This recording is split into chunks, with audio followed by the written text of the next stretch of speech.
Disfrutar de la vida con Pepe García. Un podcast de CaixaBank Experience.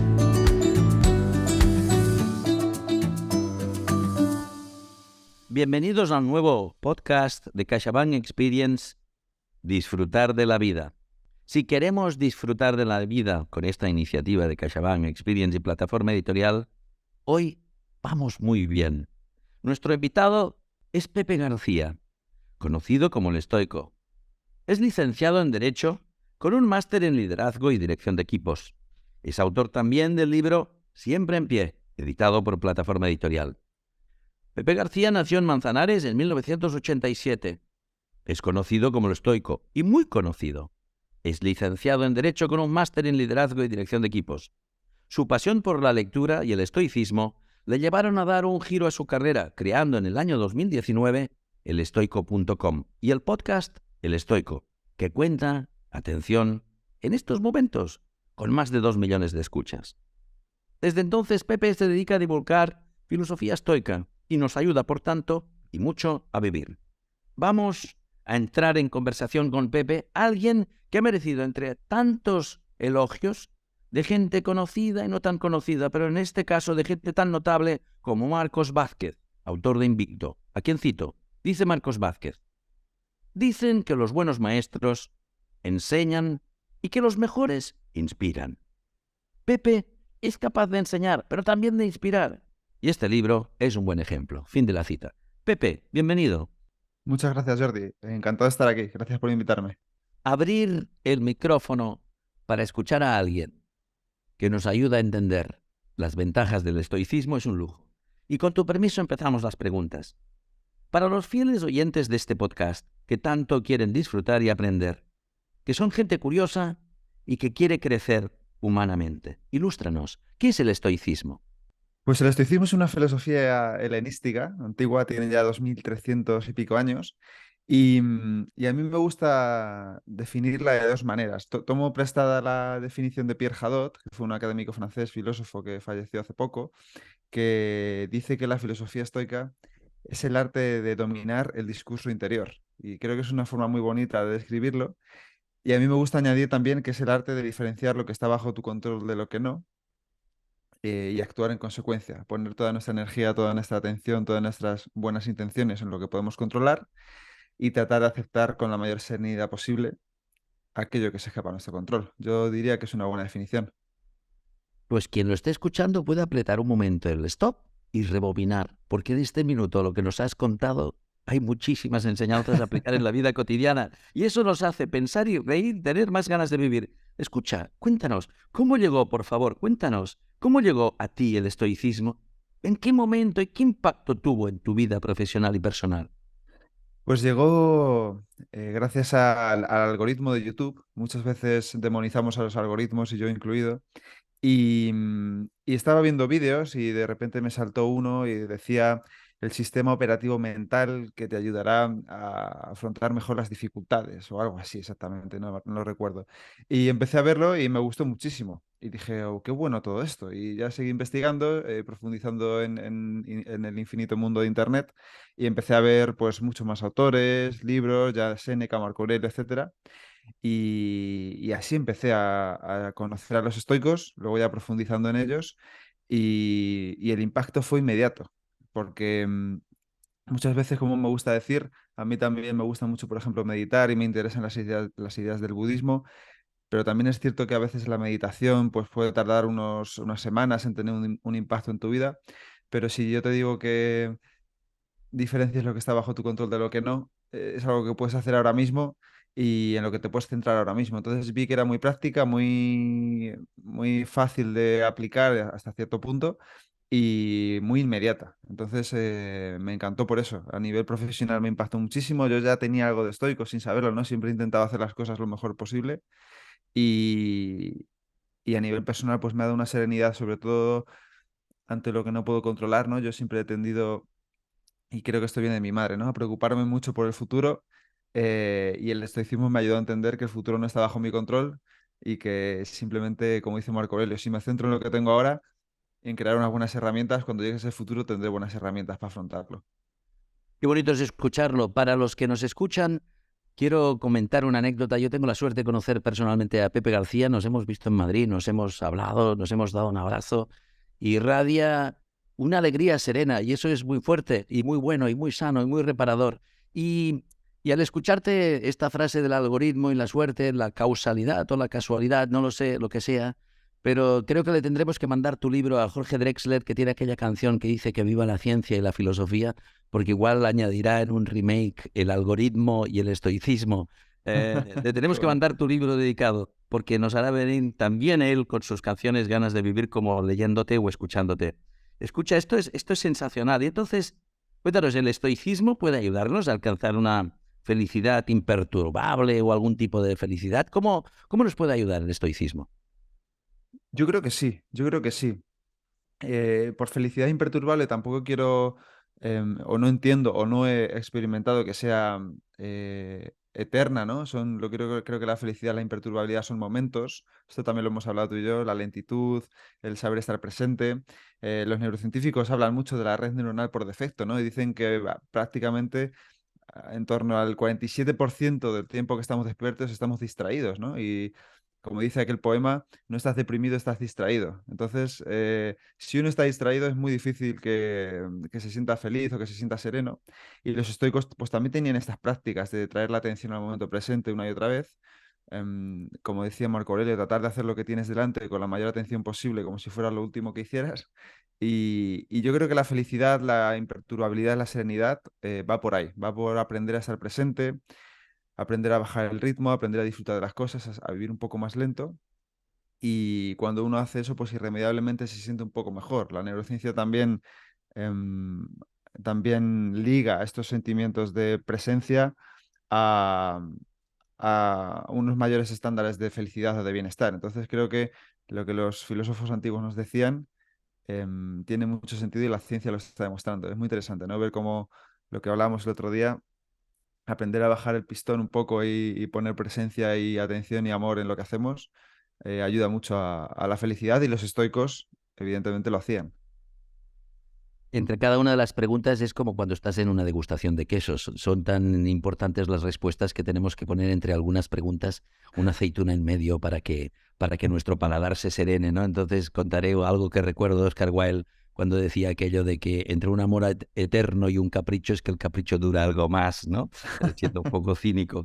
Me gusta mucho escuchar tus respuestas. Seguimos. El estoicismo creo que pone la sabiduría y el dominio del alma por delante de los objetos externos. Y como vivimos tan rodeados de objetos, ¿cómo dejar de consumir bienes materiales o de qué manera o de qué forma? Porque hoy igual somos un poco compradores compulsivos. ¿Es bueno o es malo darse un capricho? Cuéntanos la relación entre el estoicismo y controlar nuestros caprichos o deseos o nuestras ganas de comprar. Aquello de estoy cabreado, me voy a comprar algo. Pues cuéntanos cómo pensaría un estoico. Pues un estoico te diría que todo con moderación. Todo con moderación. Los bienes externos no están mal siempre y cuando no se interpongan en tu felicidad o no ligas tu felicidad o tu valía personal a ellos, ¿no? Séneca tiene este aforismo tan interesante y tan famoso que dice que no es más pobre aquel que tiene poco, sino el que desea mucho. Y cuanto más deseamos, de alguna forma, más pobres nos sentimos por dentro, porque todos habremos comprobado y todos conocemos a gente que es billonaria, que es inmensamente rica y que es miserable, ¿no? Y que, como decíamos, somos el país número uno en consumo de ansiolíticos. Entonces yo creo que en una sociedad occidental consumista, como dices, que tendemos a comprar, si somos también los líderes en ansiolíticos, creo que hay una disonancia ahí importante. Entonces, como dice también Pablo II, ¿no? Cuanto más nos fijamos en lo de fuera, menos nos fijamos en lo de dentro. Y los estoicos ponían mucho énfasis en fijarnos en lo de dentro. Marco Aurelio habla de construir esta ciudad de la interior, aprender a retirarnos en ella cada vez que nos sintamos agitados para volver con serenidad al mundo. Y creo que casi te dirá sin duda alguna, cuanto más nos centremos en lo de dentro, menos nos importará lo de fuera. Los estoicos hablaban dividían las categorías, tres categorías, ¿no? Lo bueno, lo malo y lo indiferente. Y dentro de lo indiferente decían lo preferido y lo no preferido. Y decía que solo debíamos desear lo bueno y tener aversión a lo malo. Desear lo bueno es desear las buenas acciones, tener aversión a lo malo es tener la aversión a las malas acciones. Y luego esos indiferentes, preferidos o no preferidos, es aquello que se escapa a nuestro control. Los indiferentes preferidos son aquellas cosas que no controlamos, pero preferimos, como puede ser quizás pues, la salud, la amistad, la riqueza, la fama, lo que sea, ¿no? Y los indiferentes no preferidos es aquello que se escapa a nuestro control que no preferimos, que son la pobreza, la enemistad, el desasosiego. Entonces al final tenemos que poner la atención en las buenas acciones y no desear, sino preferir que ocurra lo bueno en vez de lo malo, pero desear solo las buenas acciones. Y si deseamos las buenas acciones, pues esas acciones nos reportarán ataraxia, nos reportarán emociones positivas, que sin duda están bastante ligadas a la felicidad y a una serenidad interior que yo creo que ningún bien material puede dar de forma duradera. Atención oyentes, apretad el stop, rebobinad. O hay una fórmula preciosa y deliciosa de rebobinar para volver a escuchar esto. Leer su libro o buscarle en su página web, o buscarle en sus podcasts. Es tan hermoso y tan claro lo que dices, y era a la vez tan importante, que hay que darle una aceituna entre este pensamiento y el anterior, y tu respuesta y la anterior, y tu respuesta y la posterior. Si te entiendo bien, la próxima vez, en lugar de ir a una farmacia a pedir una benzodiazepina, creo que se llama, tenemos que ir a una farmacia a pedir, ¿qué le tendrían que recetar, Marco Aurelio o Séneca? En lugar de una benzodiazepina. En lugar de ir a la farmacia hay que ir a una librería. ¿Y qué nos deberían recetar el buen librero? ¿Qué autores tendrían que recetarle? Pues depende de lo que le duela. Si lo que le duele es si lo que le duele es, por ejemplo, no ser capaz de sentarse consigo mismo, consigo misma, le debería recetar las meditaciones de Marco Aurelio, que es lo que el emperador hacía, sentarse consigo mismo. Si le duele a lo mejor que no es capaz de gestionar sus emociones o que no es capaz de tener una fortaleza de carácter o siempre cede a los impulsos y siempre cede a las emociones, le debería recetar el manual de Epicteto. Y si lo que tiene, si todo eso lo tiene más o menos controlado, pero lo que no entiende muy bien es su papel en el mundo, o si es una persona que tiende a leer demasiado a la vez, ¿no? Que decíamos el otro día, muchos libros a la vez, o que viaja siempre buscando experiencias nuevas y demás, yo le recomendaría las cartas a Lucilio de Séneca, le recetaría las cartas a Lucilio y que se leyera una, como dice, ¿no? En vez de una pastilla cada noche, una carta cada noche. La gente que te está escuchando, Pepe, no puede saber hasta qué punto mi musculatura facial denota que estoy sonriendo y que me siento feliz, porque sonrío ampliamente y sinceramente. Disfruto muchísimo. Entre otras muchas razones, porque tengo la suerte de que en mi catálogo esté Marco Aurelio y Pepe García, es decir, ni más ni menos, y porque recuerdo perfectamente cuando leí las cartas morales a Lucilio de Séneca. O sea que nos acaba de dar 3 o 4 principios compuestos bien simples de encontrar, sin efectos adversos, salvo el de pensar, pero eso no es un efecto adverso, salvo el de sentir, que tampoco es adverso, salvo el de crecer, que tampoco es adverso. Disfruto escuchándote y estas pequeñas cuñas es la aceituna entre respuesta y respuesta, para que la gente tenga tiempo de respirar, quien nos oiga. Han pasado muchas cosas en nuestra vida. Estamos aplicando entonces el estoicismo, si queremos, o lo aplicaremos en nuestra vida diaria. Han pasado muchas cosas en el mundo.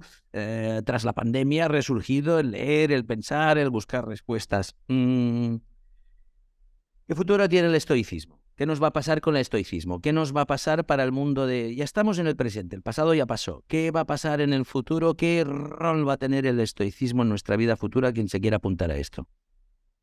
Pues yo creo que el mismo que ha tenido siempre, el que lleva teniendo 2300 años.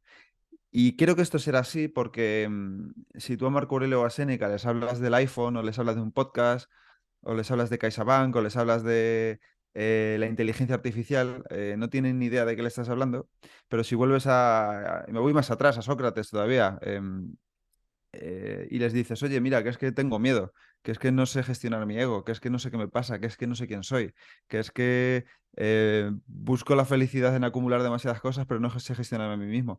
Cualquier persona de estos tres que hemos dicho o cuatro entiende perfectamente de lo que le estás hablando, aunque fueran personas que vivían hace 2500 años. Entonces, cuando les preguntes a las personas de dentro de 2000 años que deben afrontar sus miedos, que deben intentar vivir más despacio para calmar sus pensamientos, o que acumular bienes no les traerá la felicidad, pues también sabrán de lo que estamos hablando. Y cuando les digamos que se centren bajo lo que está bajo su control, pues también sabrán de lo que les estamos hablando. Entonces, el estoicismo creo que tiene el mismo futuro que pasado y que presente, por supuesto, porque en definitiva seguimos siendo las mismas personas que hace 2000 años.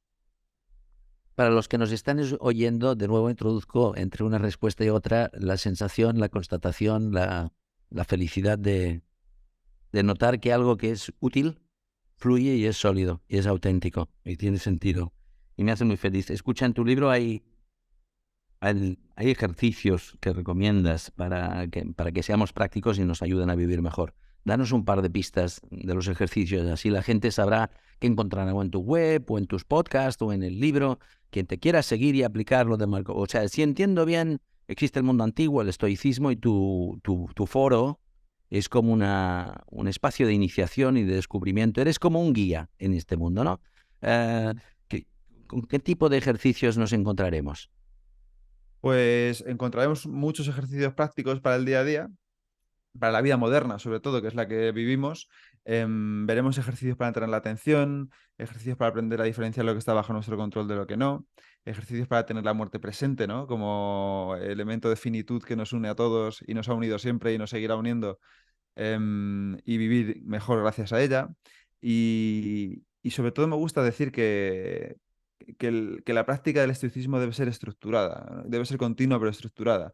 Y me gusta, por ejemplo, pensar, Marco Aurelio habla en las meditaciones de cómo empezaba él el día, ¿no? Es muy interesante esto. Él decía que por la mañana, cuando salga el sol y perezosamente despiertes, te digas, oye, he nacido para estar aquí calentito entre las sábanas, o he nacido para cumplir mi tarea aquí en este mundo. Porque las abejas, las hormigas ya están haciendo las suyas, ¿tú por qué no vas a hacer lo tuyo? ¿No? Entonces él se levantaba, inmediatamente después de levantarse, lo que hacía era mirar al sol, al cielo, y decía, mira, los astros hoy siguen cumpliendo su trabajo todos los días sin presumir ante ellos. Yo tengo que hacer todos los días, independientemente de que me apetezca o no, lo que hacen los astros. Y luego se preparaba, Marco Aurelio, este emperador de Roma, encontraba mucha gente, ¿no? En su día a día, y no todo el mundo le gustaba. Entonces él decía, bueno, hoy te encontrarás con un ingrato, un desagradecido, te vas a encontrar con gente insolente, pero bueno, tu deber es perdonarles, no ser como ellos y tratarles lo mejor posible. Así que es una buena forma de empezar el día, y luego pues intentar recordar estos principios a lo largo del día. Y por la noche, Séneca nos recomienda en De la Ira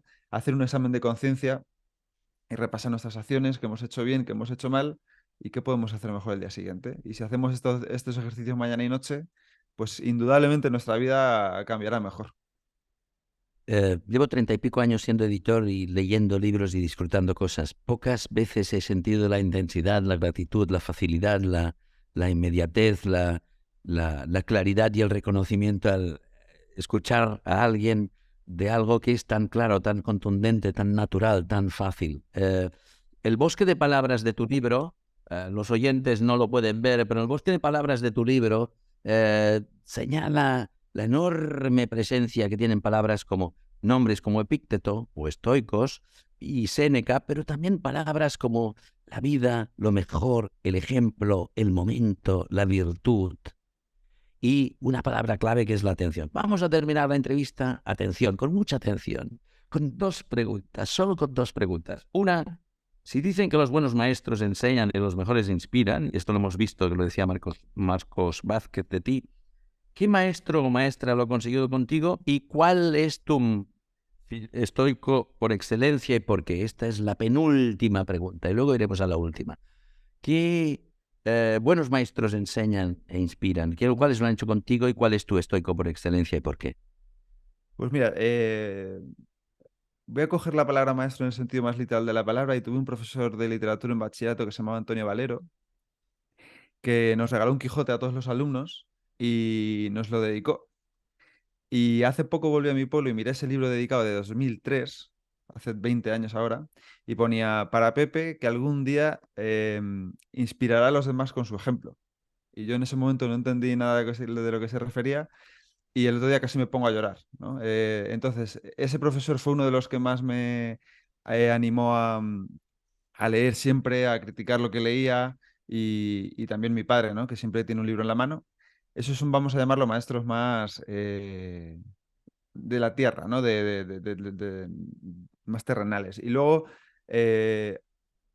las dos personas que más me inspiran en mi día a día, vamos a decir los maestros estoicos, ¿no? Por así decirlo, pues son Marco Aurelio y Séneca, ¿no? Séneca porque para mí representa el estoicismo aunque se le criticara mucho sus acciones. Creo que es un tipo que intentó vivir siempre cumpliendo, ¿no? Se metió en política de forma voluntaria y luego le costó la vida.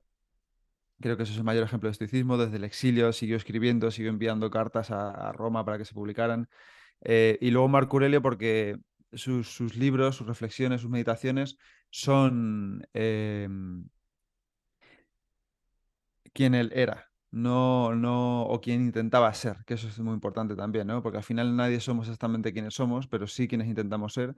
Y Marco Aurelio estaba en sus meditaciones intentando recordarse los principios estoicos. Venga, pues sé bueno, perdónale, hoy se han portado mal contigo, pero no importa, tú tienes que portarte bien con él, muéstrate compasivo, aunque te equivoques, sigue. Y una frase muy interesante, confórmate si cada día tus acciones son un poco más humanas. Entonces, para mí esa es la clave.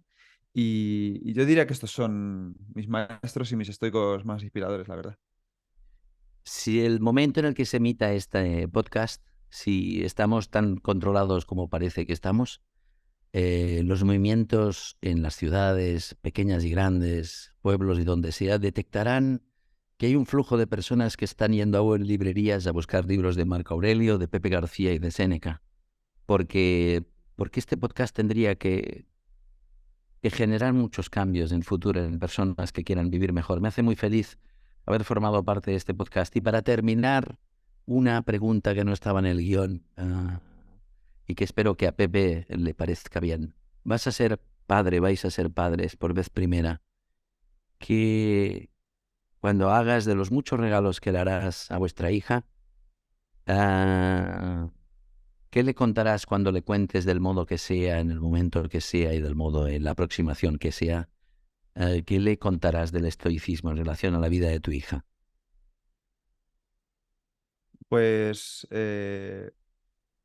lo primero de todo voy a tratar de relacionarme con ella como Epicteto lo recomendaba a Marco Aurelio, recordando que es un ser mortal, ¿no? Y que no porque sea yo mayor que ella me voy a morir antes. Eso es como me voy a relacionar con ella. Y luego intentaré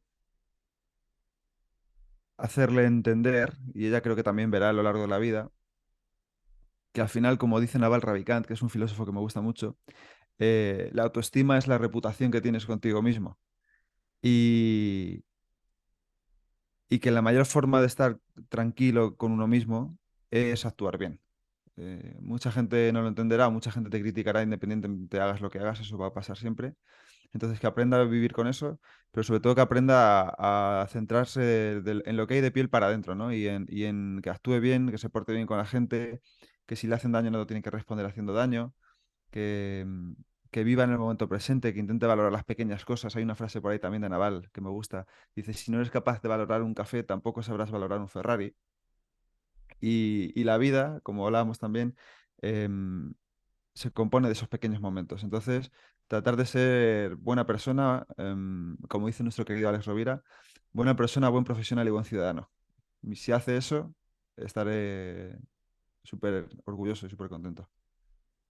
Hace 40 años que dije que quería ser editor, casi.